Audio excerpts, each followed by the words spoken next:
Digital 410 Media proudly presents the What's the Scuttlebutt podcast with your hosts, Don Abernathy, Jeff Copsetta, and Dennis Blocker. Welcome, everybody, to another episode of the What's the Scuttlebutt podcast, your favorite World War II-based podcast going on for 7 years is starting today when you hear this, because this will air on the 7th.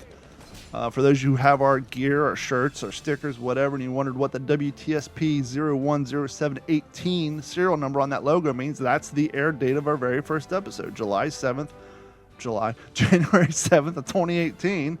And we are still here. Sadly, Jeff cannot be with us, but we have a very exciting night. I was really hoping Jeff could be here so we could have the full What's the Scuttlebutt ensemble together, have the full crew. But returning with us tonight, we have a special guest. But first, Dennis Blocker is here, and I don't know if we'll get the video out for this, probably will, but he's dressed in the nines in his perfect Popeye impression, minus the beard. You pull the Navy look off quite well, sir. Oh, thanks. It must be my grandfathers, both in World War II with Navy. That and your passion for the topic comes through. Yeah, for sure. And he's come back. He's returned home for a short period of time, here to promote his book and bring us up to date with all the things going on in his life, Mr. Henry Sledge. Henry, how you doing tonight, sir? I'm good. Good to see you guys. Good to see you. Sir. I almost feel like a poor man's version of Hollywood Square. It's back to have you back in the lower square, sir. Center square takes the run. I just imagine Paul Lynn sitting there. Real quick, I've talked about it before. I'll talk about it with you real quick. I don't know why, nostalgia. Maybe I enjoy watching TV programs that was aired the year I was born. I went through my WKRP in Cincinnati phase.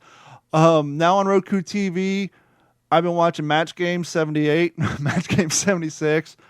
Those are good. They hold up. They're great. You can see how much we've changed. Charles Nelson Riley. All I can say is Charles Nelson Riley. He's so funny.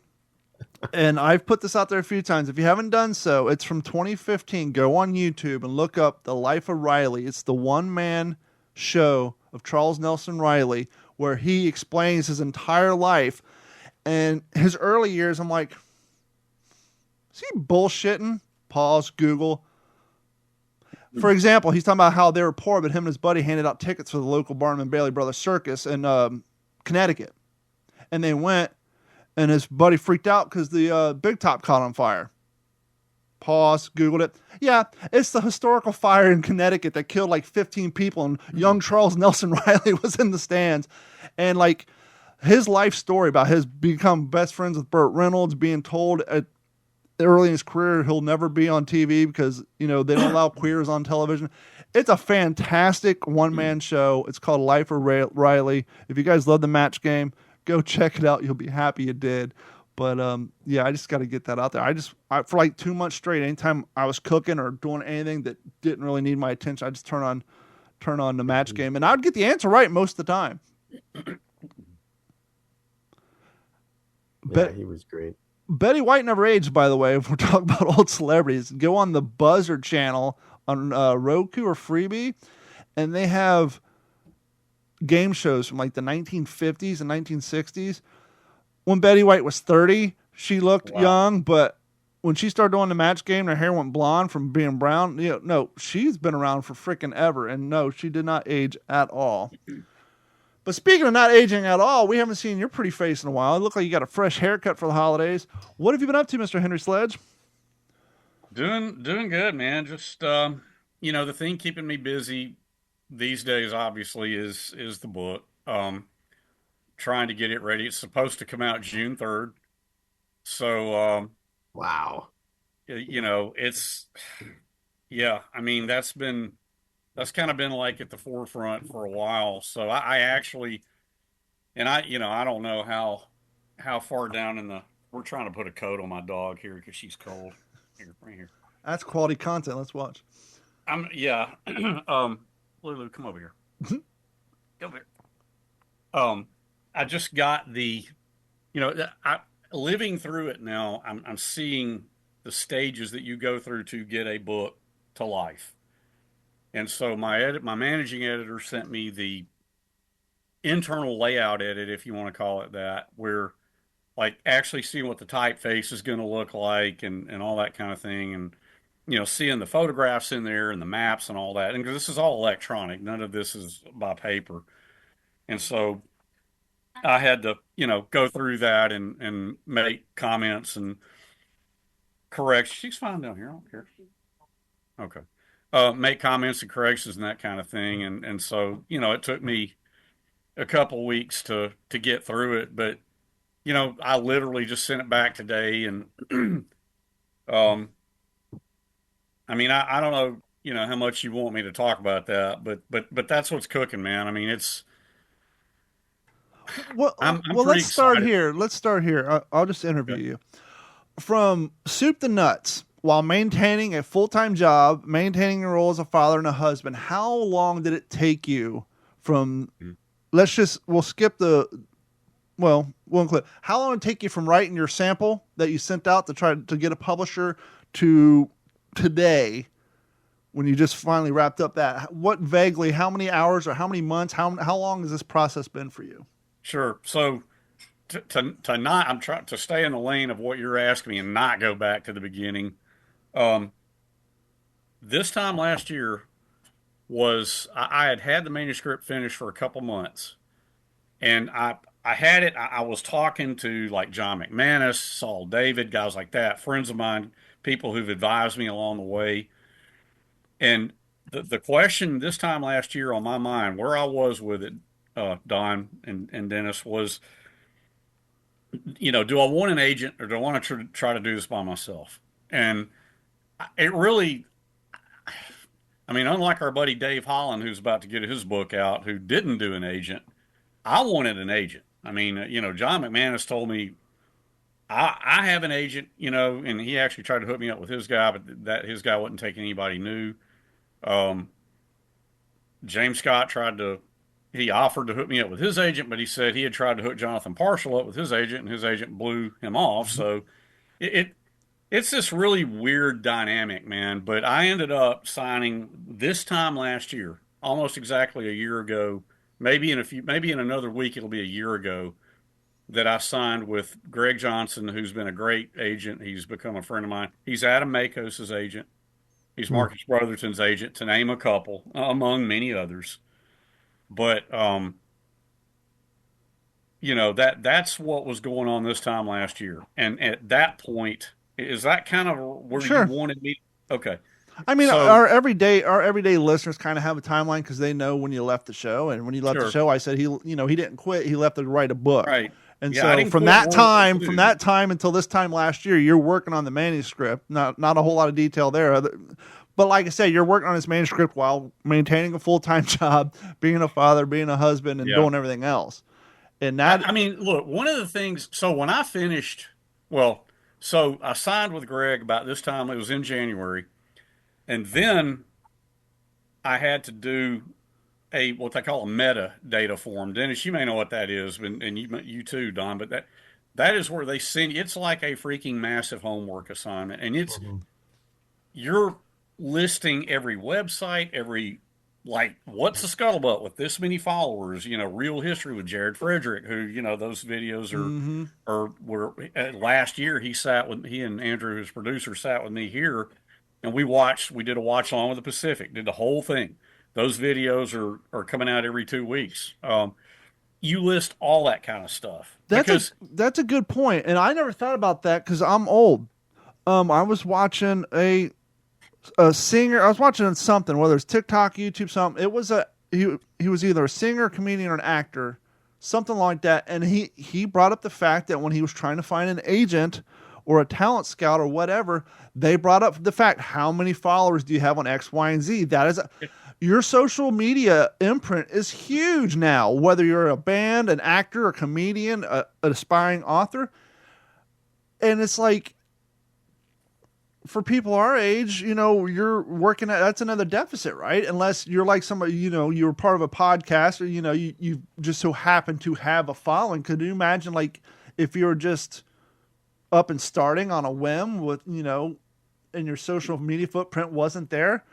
At the end of right. the day, would it hurt? it hurts when it comes to finding someone who's willing to represent you, because that's what it's insane how much that matters.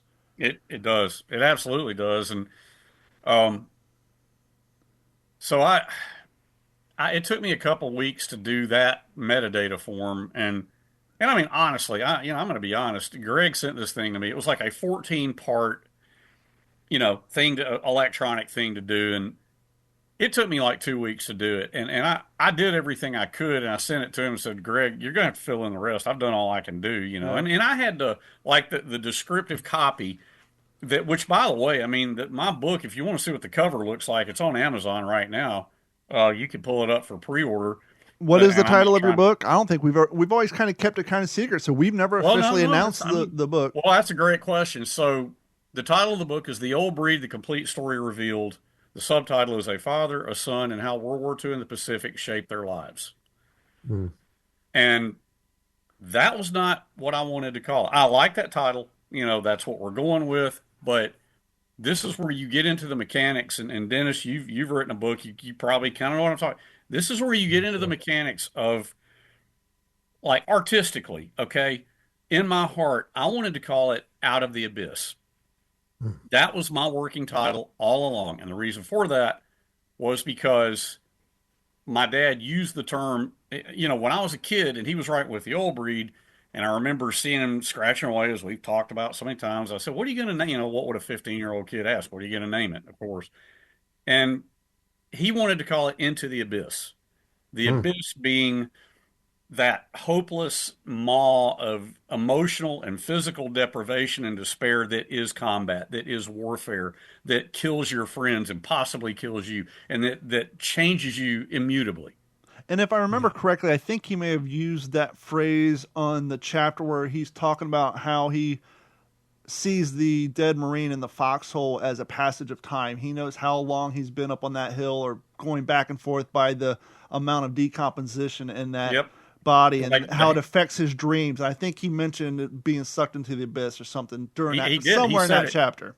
And also, he did. And he also said when they came back out off Peleliu to get on the Sea Runner to go back to Pavuvu, he said, I felt like this exhausted insect crawling up out of the abyss of Peleliu. And so, as you know, Don, better because Dennis, I just haven't talked to you as much. So much of what I do, so much of why I do what I do is I'm a voice. I want to be a voice for the fact that my dad, that Eugene Sledge, made it out of the abyss of war. Did he struggle? Did he have nightmares? Did they show that in Ken Burns' The War? Did they show it in the Pacific? Absolutely, they did.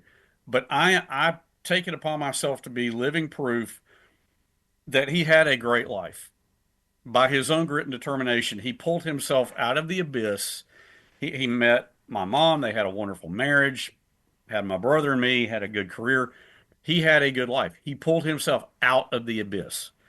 And I really wanted to call my book that. And Greg, he said, Henry, I like it. I get it.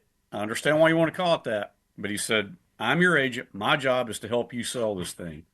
And he said, I'm going to come up with something that's going to, here we go, guys. It's going to check those algorithms. Mm. And he Yeah. came back to me and he said, here's what I've got.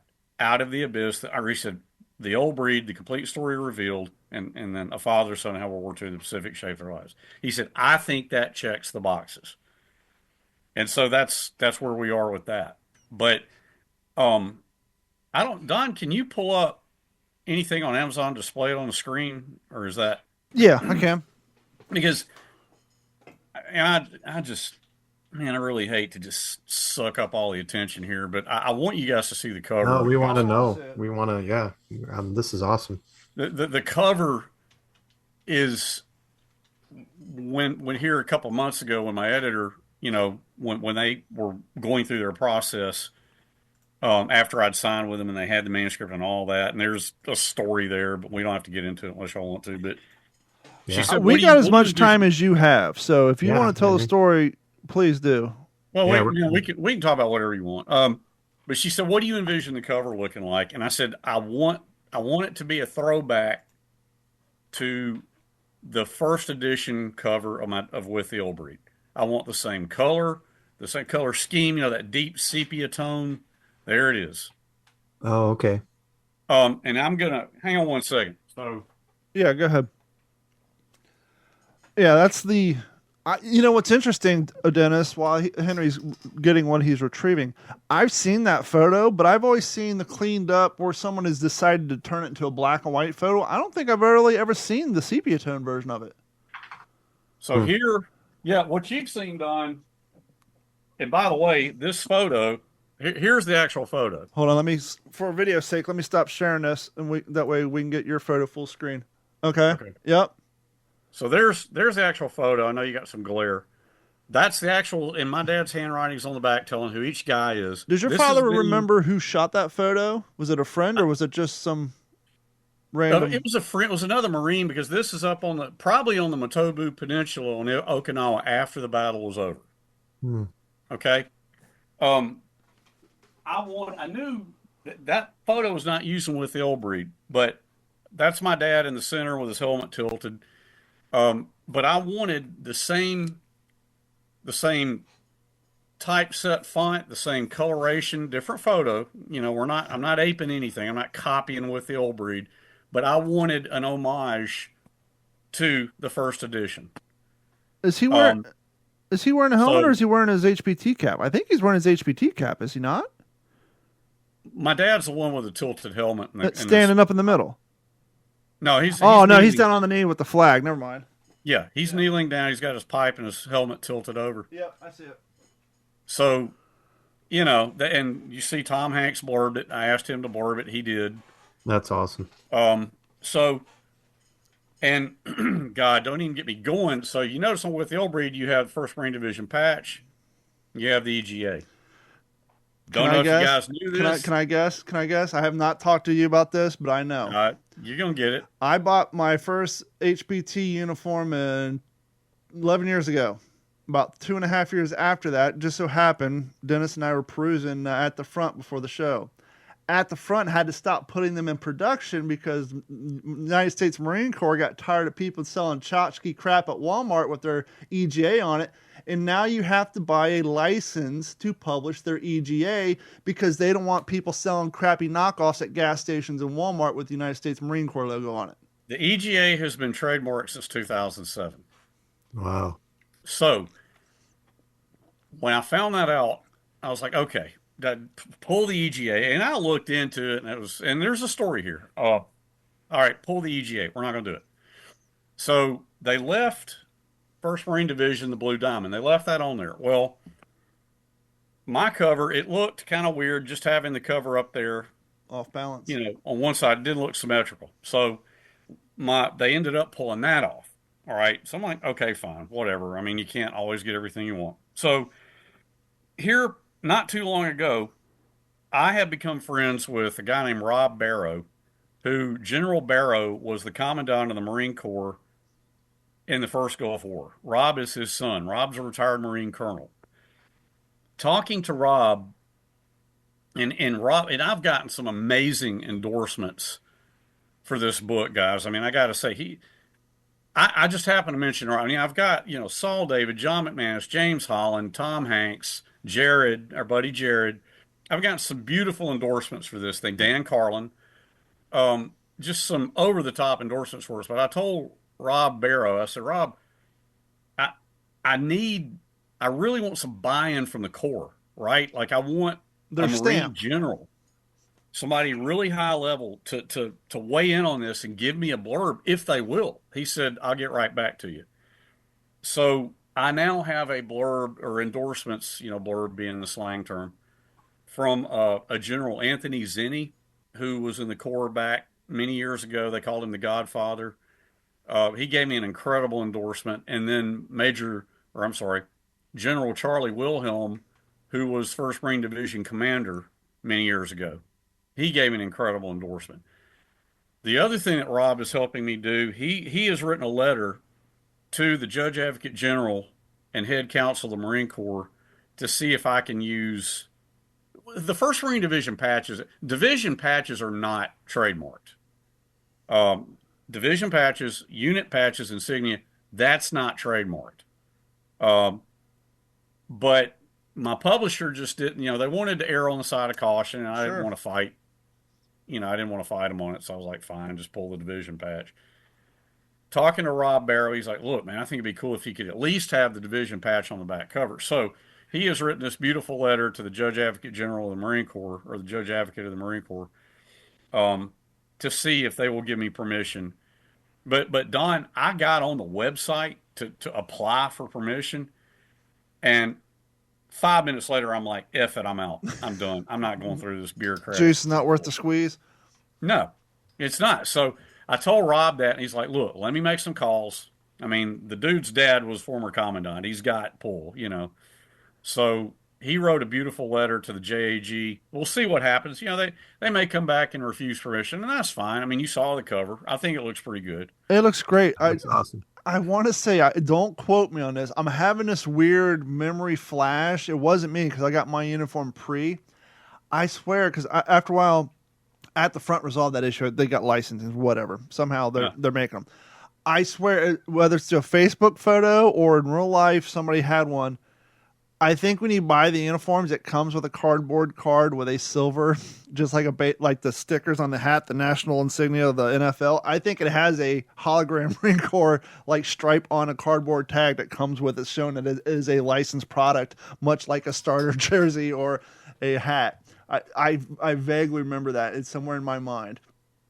So yeah, it was an issue. I remember when they cracked that down because people were writing that to front like, oh, just put out blank ones and we'll make our own stamp. The guy's like, no, I'm either going to do this or I'm not. And obviously he got around it because you can still get them. But yeah. Henry, can I ask you please. can I ask you a question? Absolutely, man. One thing that really stood out to me, and you were describing getting the book together, you used the term that you brought it to life, right? You brought the book to life. One of the ways that I described the sorrow that I felt of having my books in storage when I was moving, and they were in storage for months, and I just had such, it's kind of weird, but I had such sorrow that all my books were shut up in a dark shed with silverfish running around them in there. And the way I described it when I finally got them out was I described it that my books are breathing again. They're on the shelves, they're out, they've been dusted off, and they're breathing again. So that really struck a chord with me when you described it, bringing it to life. And I wonder, was there any special moments when you were compiling everything, and did you get any gut punches when you were working that? Yeah, I mean that's book people like us who are book nerds, especially for World War II books. I don't know that I would describe it as a gut punch, Dennis, but I mean the whole thing was just so important to me. I mean, if to show you this, I mean, so the deal behind this was so much stuff got excised from With the Old when it got written. When I got permission from Auburn University, who has my dad's original unedited manuscript, to get that. And this now we're going back to fall of 2021, and to start working on this, it was 820 pages, and they sent it to me electronically. First, they had to go into closed papers in the archives and assemble it. That was a little more complicated than you might think. Well, they did. And because all my dad's documents, letters, and everything that he turned over to Auburn University were very carefully articled and cataloged and all that. Now, but the original manuscript. To that point, when they store a manuscript like that, do they put something in between the pages to keep them from sticking? Do they kind of, since it's not a binded book, you said they had to reassemble it, do they kind of separate the pages? There were file folders. Okay. Okay, I got you. Now, there's an like if you want to know what the handwritten, and you've heard me talk about this, man. My dad wrote in pencil on yellow legal pads. I saw him do it a billion times. I talk about it in my book. The handwritten manuscript with the Old Breed is a stack of yellow legal pads in an expandable folder. Wow. And it's probably about yay big. Now, but I didn't want that. I wanted the typed because my dad, I couldn't do what I needed to do with a handwritten pencil, manuscript. You spend too Yeah. much time So- trying to figure out what he's saying. Oh yeah, so the archivist down there did a great job, and I thanked him very profusely in my acknowledgments of going through because his original manuscript is not in his regular papers that a historian from anywhere could access if they're writing something about Eugene Sledge. It was in closed papers where only members of the family can see it. And and this gets into some esoteric business stuff that when we turned the manuscript over to him years ago, they could have said, "We respect what you're doing, Henry, but your family gave us this manuscript to be stewards of it and protect it. We're not letting you do this." Yeah. They could have done that. So I tried to be very, I put on a sport coat and a nice shirt and everything. We did a Zoom call. And fortunately, I mean, Greg Schmidt, the head archivist, he said, "Well, look, it was his call." And I explained to him what I wanted to do. My mom was still in good health back then. She was sitting there with me. And, because she was the inspiration. She was the one who suggested to me that I do this. And he said, "Look, if the family of Eugene Sledge wants that manuscript so that Henry can write a book with that material, we're not opposed. How can we help?" Wow. And it took about 2 weeks Wow. of several Zoom calls of them going in, with a video camera and saying, "Okay, here's this file. Here's the pages it has." And I mean, it took about 2 weeks for us to figure out, okay, where you are, that box right there, those files, that's what I need. Wow. They sent it to me electronically. And give me just a second, okay? Sure. Sure. The amount of energy, time, and organization, and I don't say teamwork, definitely teamwork, to get this idea off the ground. Because like Henry said, this took 2 weeks. This is 2 weeks of somebody working like 4 hours a day or, a couple hours a day on top of the regular work schedule to make this happen, to make this come to life. That's huge. So they scanned it electronically, sent it to me. I think it's a PDF. And I took it to Kinko's and had it put on a thumb drive, and then I had them print it. Or I put it on a thumb drive on my computer, took it to Kinko's, had them print it, and this is what it looks like printed. Yeah. This is the entire Wow. unedited manuscript to my dad's book. Okay, 4 of these books, 200 pages each. Wow. And what was the published book with the old breed? It was 357 pages? And well, the trade paperback edition published out at 312. Okay. So then I went through, and I don't know if you can see this, but basically, you Yep. probably, can you tell that I've highlighted Yeah, stuff? we can see your Yes, sir. red pencil Okay. marks. So I went through every one of I wore out 5 highlighters. I had with the old breed in one hand, highlighters in the other, and all this. And I spent months, literally every sentence that did not get published, I highlighted. So that, and then when that took months. When I've written down the dates on how long it took, and when I finished that, then I went back and reread it and said, okay, well, and believe it or not, there's a lot of stuff that I didn't bring over into my book. Really? I picked what I thought was the best stuff. But here's the thing, let's jump ahead. When I finished transcribing all of what got edited out into my book and as writing my narrative to string it all together, Yeah. right? Because I didn't want to just reproduce with the old breed. I wanted it to be my work. And when I did all that, Don, You had another 700 pages. it was 164,500 words. That's a Right? hell of a read. What is that, War and Peace? My agent Greg's like, "Henry, look, man, I get what you want to do. That is a big ass book." He said, "That's going to be 700 pages." He said, "Well, he says I'm here to serve this project, be your agent." But he said, "I'm telling you, you want this book to sell, right?" And I was like, "Yeah, absolutely." He said, "We got to get it down to about 110,000 words." And so I said, "Okay." And that's And such a so- hard decision because now you got to cut words that's already been cut before. Because like you said, Yep. if you cut out your stuff and leave his, then you're just basically reprinting his work. And so now you got to decide what of your new content gets cut plus what his gets cut a second time. Yeah, and Got then cut from what the you're Little League cutting team the second is, season in a row. Yeah.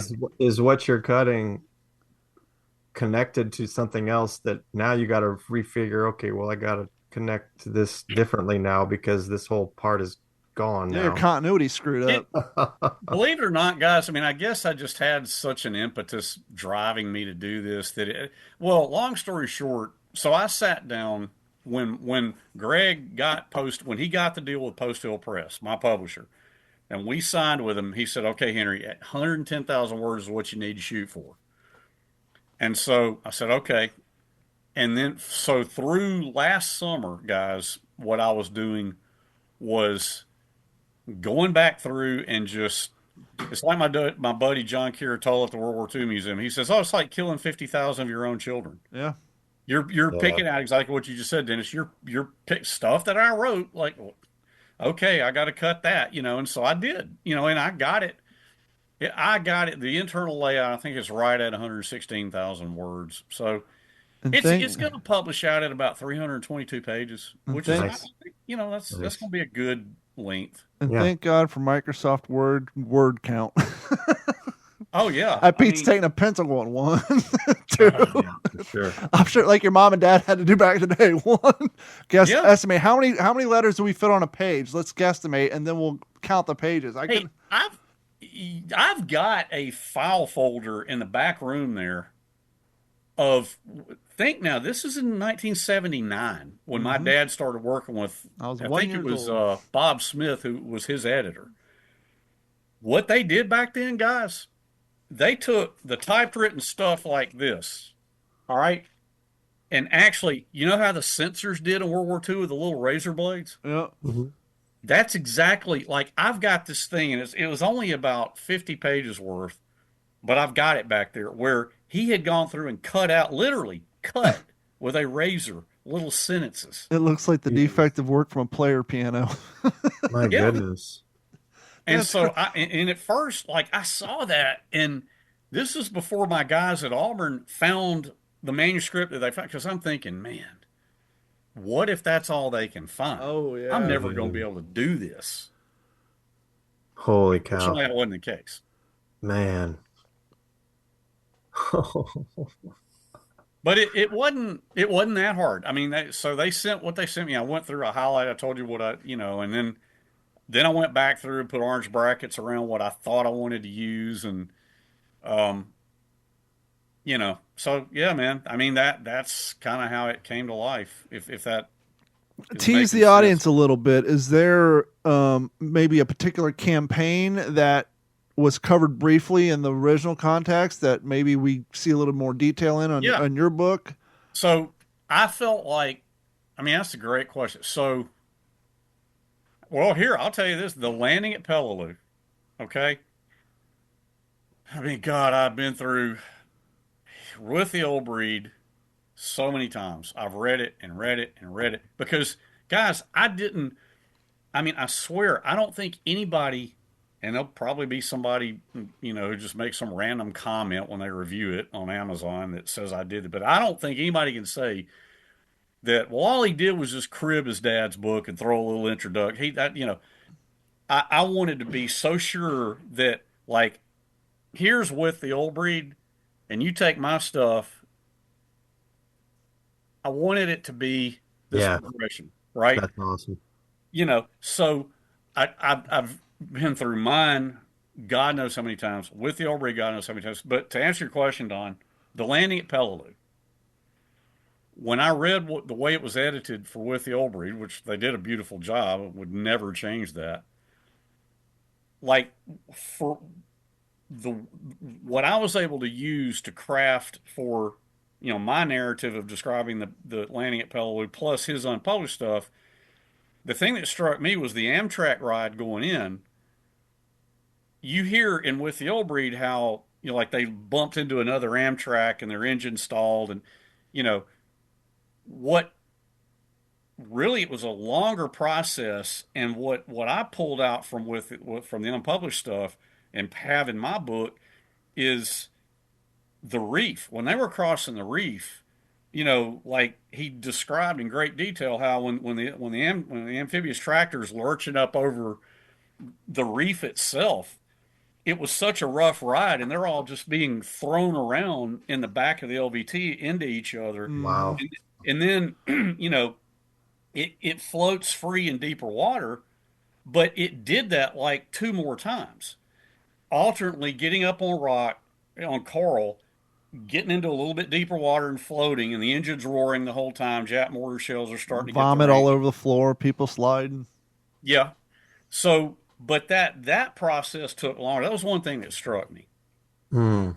Um, and there's more, but I don't want to give the store Sure. away. But that I thought that was pretty interesting. And then the other thing, I mean, there was some good Peleliu stuff, but man, Okinawa just was like this horrific nightmare that never ended.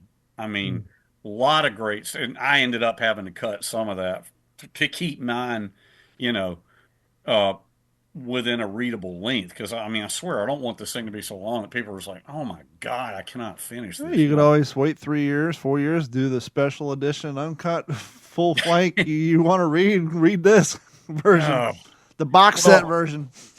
but yeah, Okinawa, there was some pretty incredible stuff too. So, well, look, I mean, I don't want to.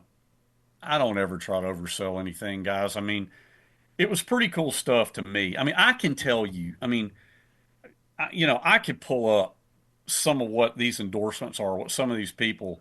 There's no need. Anybody I know who's owned the book, the series aside, the series doesn't exist. Just anybody I know. Look, I had a client 4 years ago. He watched this miniseries. He was in his 70s or late 60s. He went out and got your father's book. He got Lecky's book. And your father's book he read 2 or 3 times. I don't know anybody, or maybe only know one person who owns With the Old Breed and only read it once and put it on their shelf and moved on. That's so true. I've read it so many times. You're talking to a guy with a learning disability. I've read it like 5 times, so it's a true statement. Put that on the cover. I'm certified by the state of Ohio of having a learning disability, and I read the original context Uh, 5 times. But seriously, and so anybody who has that book, and particularly anybody who has the book and then loves the miniseries, not to Yeah. overdo it, but it's almost like it would be like the equivalent of a Star Wars fan before Disney bought out Star Wars, not wanting to read another Star Wars book, right? So people have been dying for some new context and content, based on those stories, and it's going to be great. Let me ask you this: sure. obviously, you're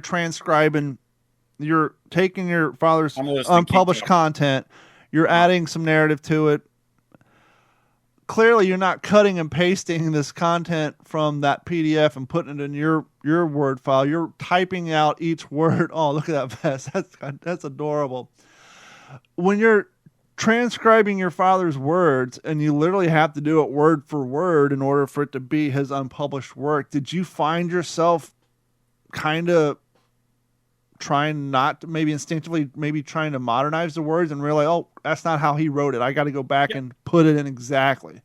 Well, so here's the thing. That's a great question, and this was where I was kind of fortunate in my, having to whittle things down to a shorter word count.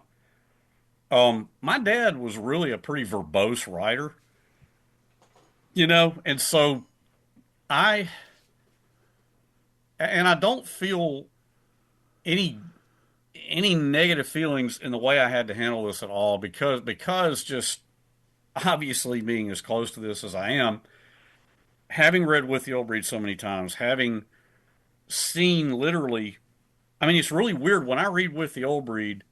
I'm reading that, but I'm also in the back of my mind. I'm going, but wait a minute.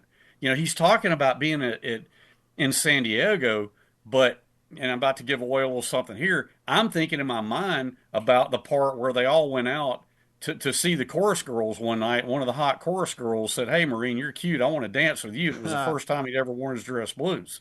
Hmm. And I'm hearing that, and so to me, it's this contiguous thing. But to kind of try to speak to your question, Don, um, I mean, look, there were a lot of his sentences that I edited, okay? But Strictly for I know economy my of dad's words. writing. Huh? Strictly for economy of words. Economy of word. Yeah. I mean, yeah, I didn't change the heart of what he said, but I might have shortened it for the sake of. And look, man, I mean, I know my dad's writing style better than anybody on this planet, and so I don't feel like anything's being bastardized at all. To use that, if I may be so bold as to say that, you know. Absolutely. I was going to throw in a "This So isn't a Battle of the Bulge" episode joke, but this is like one of the books I'm looking forward to the most this year. I just can't wait. Well, Like a kid at Christmas. I'm just like, oh my gosh. and so Can't as we wait. mentioned earlier, it is for sale, pre-sale. Head over to Amazon, pre-sale. You guys buy it on pre-sale. You'll get it when it comes out. But the pre-sale numbers do help. I know this from listening to countless authors on Adam Carolla's podcast, from having authors here. Pre-sale numbers do help. So if you guys are looking to buy this book or plan on buying in June, go to the WTSPWorldWar2.com. Find this episode. It's be on the homepage. Go there. We'll have a link to Amazon. Get this thing ordered on pre-order. It goes a long way. And who knows? Hopefully, and probably so, maybe this thing will hit some high numbers. And if it hits super high numbers that look great for Henry's publisher before the damn thing even comes out, it'll all be better for Henry too. So, feel free to head over to Amazon and pre-order it. well, look, Because you're going to buy it anyhow, so why not just let's get this pre-order numbers up. I appreciate that, but I mean, look, I would when I spoke at the World War II conference back in November of 22, and this was much earlier in this process. Dr. Conrad Crane was doing a presentation, and we all the speakers went out to dinner, and he and I were sitting next to each other, and he was asked about this. He was really excited about it, and he's a strategic air power guy. I have not read one of his books, so I've gotten to know him. Really cool guy. Been with the World War II Museum, speaks there quite a bit. And he said, "Look, man, do what you're doing here, but your next project needs to be take this and publish it in its entirety." Yeah. And so that could be an interesting thing to think about, but I mean, not while I've got a day job, man. I mean, it's we've got kids, we've got jobs. Y'all know how it is. I mean, that was a question I had too. Now that you, as a father, working full time, writing a book in the after hours, and I think we may have mentioned this, you and I mentioned this on a private phone call in the past. Does it kind of put you in your father's steps thinking about back in 1977, 76, when your mom, not only just your father, but both your parents after hours were toiling away on not a nice computer laptop, but on typewriter, just clickety-clack, cling. oh yeah. I talk about all of that because so much of that, and it's why, I mean, man, that's why I wanted to hew to that I wanted to pay homage to that first edition cover. Yeah. Because that is, I mean, guys, what you just said, Don, I mean, trust me, that is all over my manuscript because those are the memories. I mean, we've talked about the book by George McMillan, The Old Breed, about the 1st Marine Division, Yep. that had Sid Phillips' notes in it and had my dad's notes in it. I mean, I would sit at his knee while he was writing in his study as a 12-year-old kid, an 11-year-old kid, and just look through that book and look at the illustrations in there. And, Dennis, I was thinking of this when you said what you said, man. I still remember the way that book smelled. Because that just was visceral to me, man. I mean, that book and talking about these guys on this horrible island called Pavuvu getting ready for Peleliu who had just come from Cape Gloucester. I mean, that was imprinted in my childhood. Wow. And I talk about all of that. I mean, oh man. Because I mean, that was where it all started. Man, that's amazing. I'm so stoked. Yeah, I'm amazed, and I'm saying this humbly, guys. I mean, the people who, especially these Marine generals, man, the people who have endorsed this thing and what they've said about it, yeah, man, it's really blown me away. I mean, honestly. Well, that's great. I mean, it just goes to show that your mom's, idea for this and your idea for this, it's well-founded. And as, when you broached the idea with Jeff and I and talked to our other author friends of the show, everybody's like, do it. We all want this. And so I'm not Yes. surprised that you're getting great feedback from all these people and all this great endorsements. And Henry, don't shy away from the praise or the accolades or in speaking opportunities, or because even though what you're talking about and what you wrote is a lot about people who actually died, real people. The What you need to keep in mind, because we're Christians, most likely. Are you a Christian, sir? Yeah, I Yeah. do that. Yes, sir. I'm So not a jewelry guy, so the thing about Christians is that we're very self-defacing and are self-effacing, and and we don't want to toot our own horns and talk about what we've done, and that works against our goal. And was told to me by an experienced author who was seeing my own self sabotaging my efforts to get the work done. Because the truth of the matter is, sir, you put in hours and hours and hours and hours and hours of time. And being a dad and full-time job, that meant you were up burning candlelight and getting up early and staying up late. And so you did the work. And now, when it was explained to me to help me over that, was that you're the voice. You're the voice of these folks who have no opportunity, and it's been passed to you. And so I'm super proud of everything you did, all the hard work, all the toil, all of the heartbreak of hearing you got to cut this amount of words. I was there too. And I know it's a gut punch when you hear that kind of stuff, because you really fall in love with the way that you crafted, even even spending 5 minutes of time on the placement of a comma, because it changes the flow of a sentence. And it's like you have that much investment into it, and then you're told you got to cut, 50,000 words or whatever, and you're just like, oh my gosh. But you do it, and I'm very proud of you, and I'm so excited. I'm so excited for this. And anyway, yeah. I appreciate the kind words, man. I really do. Well, I appreciate all the hard work you did, and you didn't. You kept after it. You made it happen. I'm so And excited let about me that. say this is the only person on the show who hasn't published a book. Um, to do what the two of you have done and multiple books for Dennis and still in the works, how many times in our lives have we met somebody who either A, trying to start a band, get a music career, wanting to write a book, wanting to write a screenplay? Not that they didn't get it published, but just the fact that most of them never get the words on paper, let alone get the movie produced. But just the fact that you put in the time, energy, and effort, the both of you, to take your idea, to brainstorm it, start it, and go through whatever your process is. Forget even publishing the thing, but just the fact that you both have a piece of work that you came up with an idea, whether it was on the toilet in a car ride or late one night watching TV.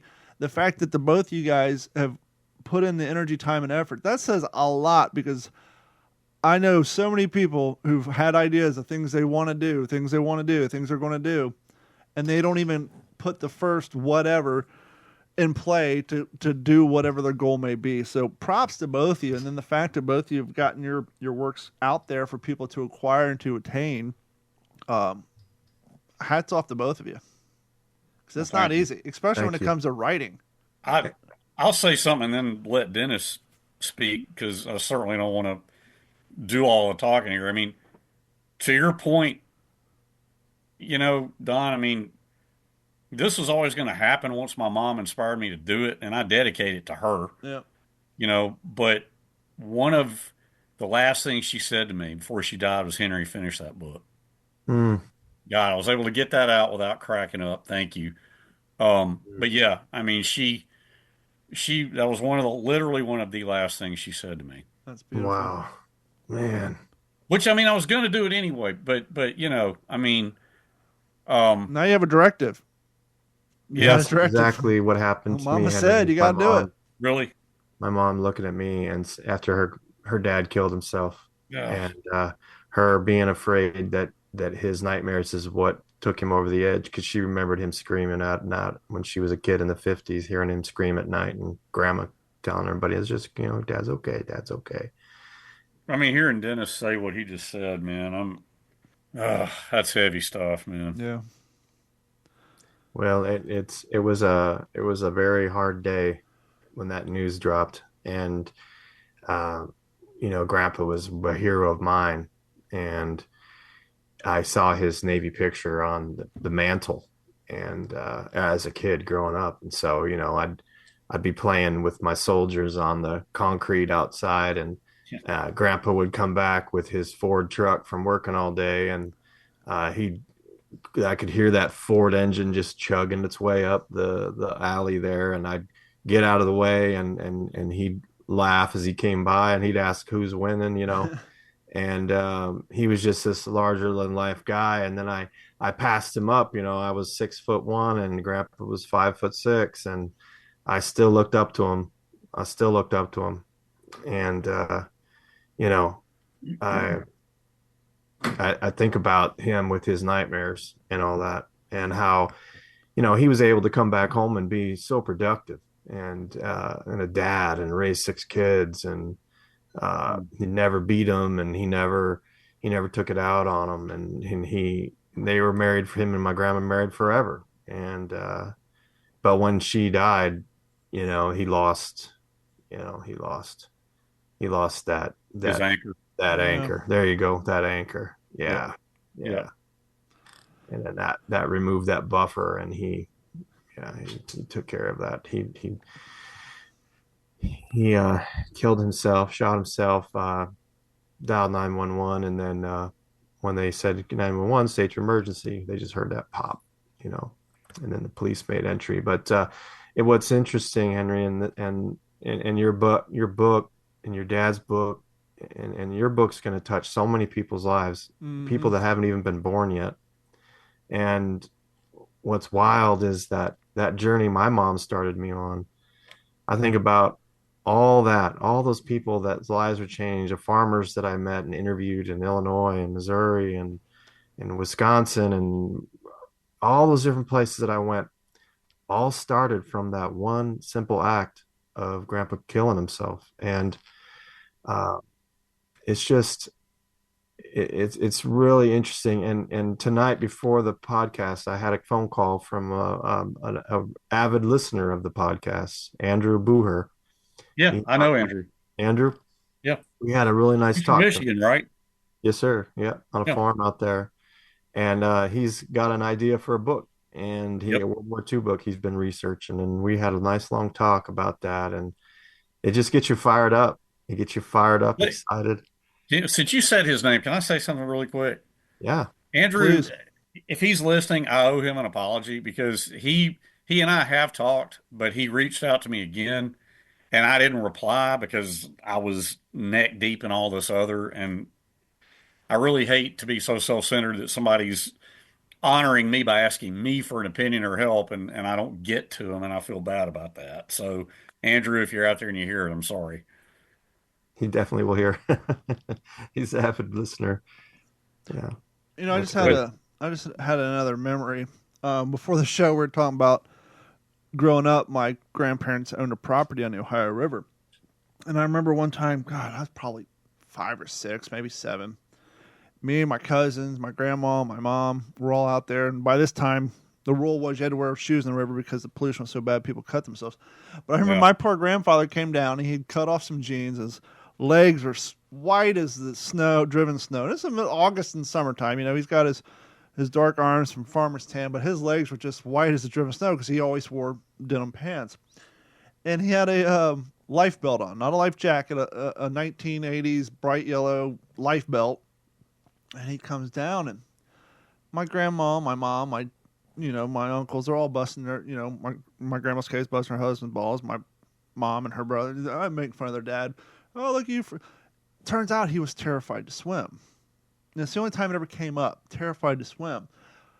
Thinking about it now, my question was, granted, he grew up a coal miner and worked in a dairy farm.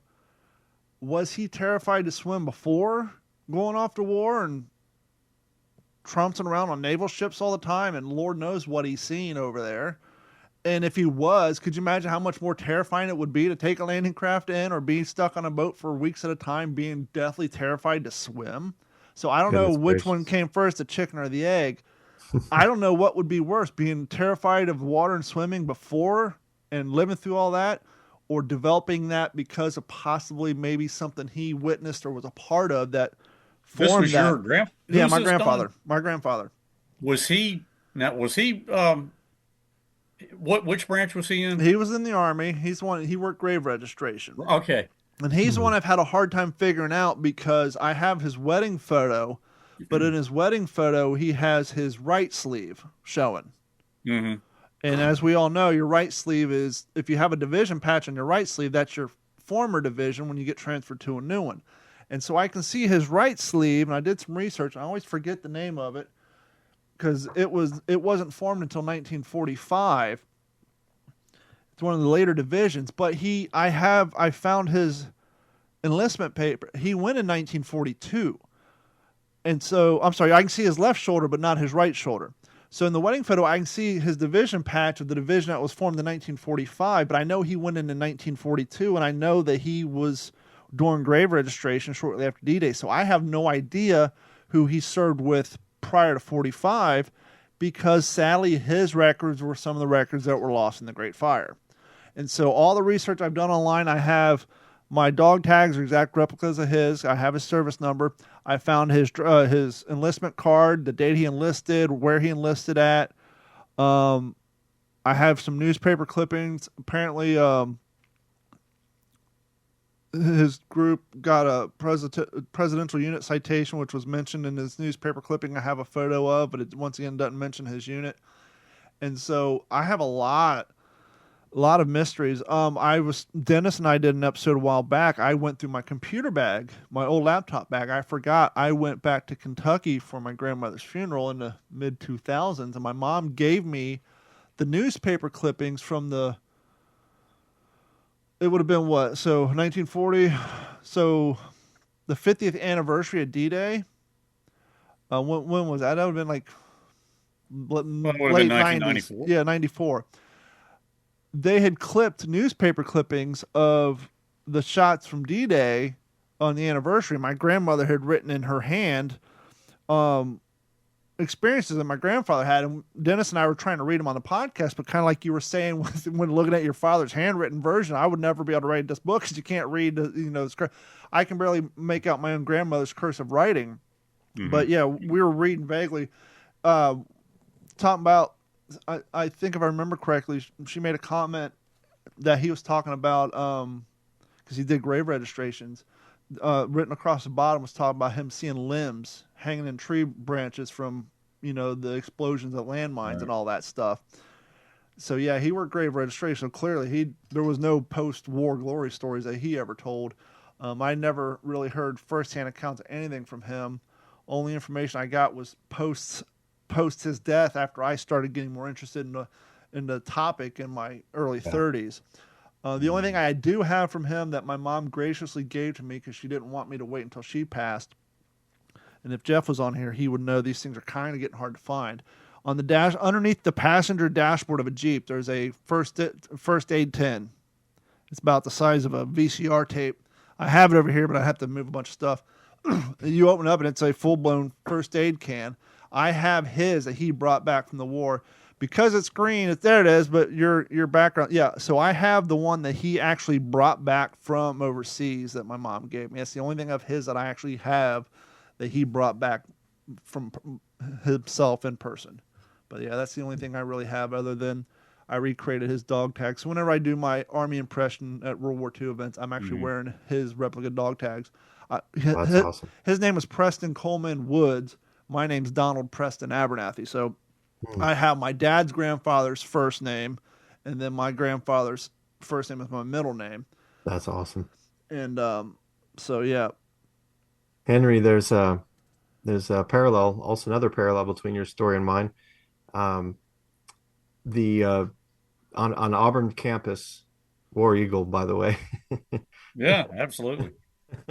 On the campus there's a building called Pebble Hill, and it was the home of Dr. Cecil Yarbrough at one point. And the Yarbrough family, donated that home to Auburn University, and it's part of a historical branch where they have a lot of meetings and whatnot.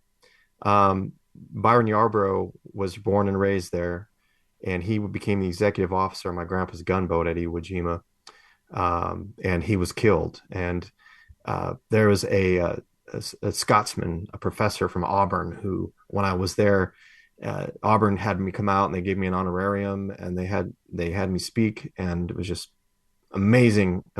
So I have just, whenever there's football or whatever, I am hardcore Auburn. Oh, that's cool.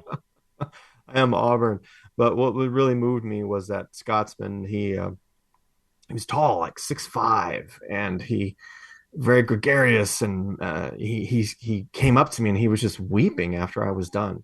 And he says, "Can I hug you?" And I was like, "Sure," And so we hugged, and he says, "Dennis, every morning for the past 2 years, I've been jogging in the mornings, and I go by this cemetery, and there's this beautiful headstone, and it says Byron Yarbrough, to our son lost at sea." And he says, and I always looked at that, and I thought, and I would always say a little prayer for them, that family, wondering about his story. And here we go. He sees in the school paper that I was going to be talking about the Heart of Hell and the LCI 449. And it was just a really amazing opportunity. And they refurbished the home, and they cut one of the original timbers into 4x4 squares, and they gave me a square. Nice. And they had it wrapped and ribbon, and with a picture of the house and whatnot. It was just amazing experience. But once again, all from my mom giving me that directive that your mother gave you. Yeah. To get after it. Well, I mean, look, guys,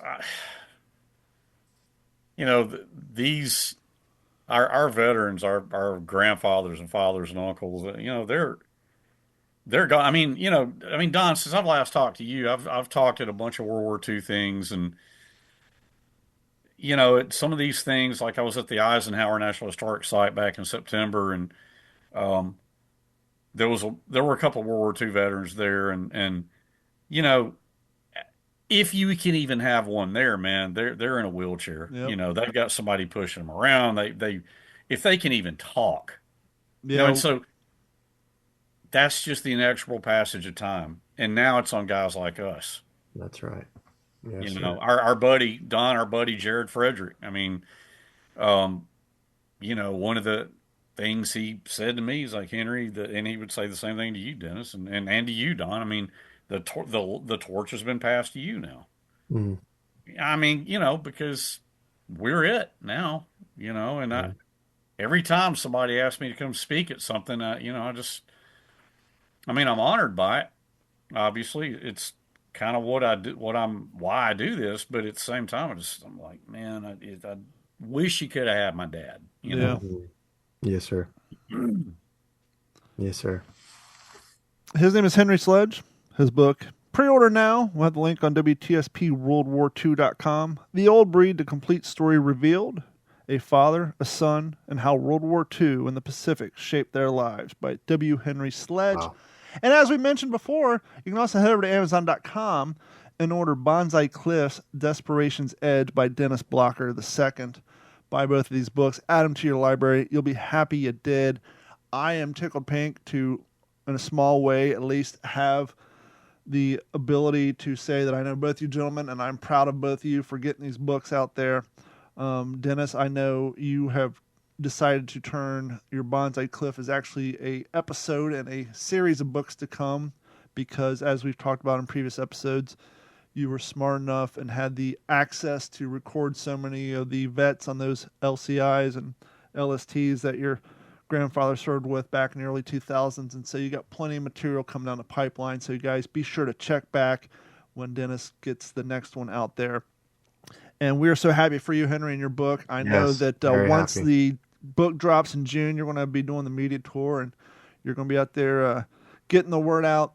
And as I stumbled over and accidentally made a saying a couple years ago. I'm going to pass it on to you, and that is, if you want people to hear your music, sometimes you got to toot your own horn. So don't feel bad when you got to press those keys and blowing that mouthpiece. That's sir. right.